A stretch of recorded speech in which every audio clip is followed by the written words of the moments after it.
তো হ্যালো বন্ধুরা, আপনারা সবাই কেমন আছেন?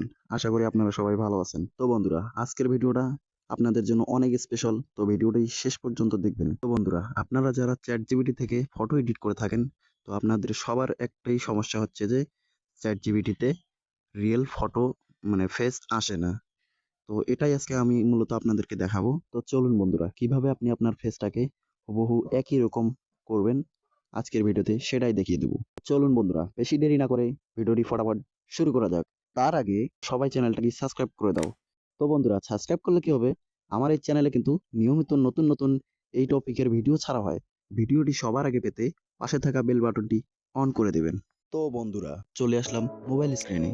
তো প্রথমে আপনাদেরকে যেটা করতে হবে, আপনার ফোনে থাকা ক্রোম ব্রাউজারটি ওপেন করতে হবে। তো ওপেন করার পর দেখতে পাচ্ছেন উপরে সার্চ বার আছে, সার্চ বারে একটা ক্লিক করে দেবেন। ক্লিক করার পর এখানে লিখবেন রিমেকার এআই। Remaker AI. তো দেখতেই পাচ্ছেন বন্ধুরা, আমাদের সামনে একটি ওয়েবসাইট চলে এসেছে। তো আমরা এখানে ক্লিক করে দেবো। দেওয়ার পর প্রথমেই যে একটা অপশন দেখতে পাচ্ছেন, ওখানে একটা ক্লিক করে দেবো। তারপর সবার উপরে যে অপশনটা আছে ওখানে একটা ক্লিক করে দেবো। তো ক্লিক করে দেওয়ার পর আপনার ফোনের যে গ্যালারিটা আছে দেখতে পাচ্ছেন, সেটা ওপেন হয়ে যাবে। ওপেন করার পর আপনি যে পিকচারটি ChatGPT তে এডিট করেছেন সেই পিকচারটি সিলেক্ট করে দেবেন। আর নিচের অপশনটাতে আপনারা আপনাদের একটি ছবি সিলেক্ট করে দেবেন।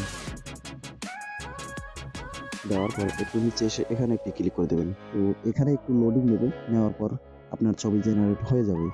তারপর দেখতে পাচ্ছেন ওখানে একটি ডাউনলোড অপশন আছে। ডাউনলোড অপশনে চাপ দিয়ে ছবিটি ডাউনলোড করে নেবেন।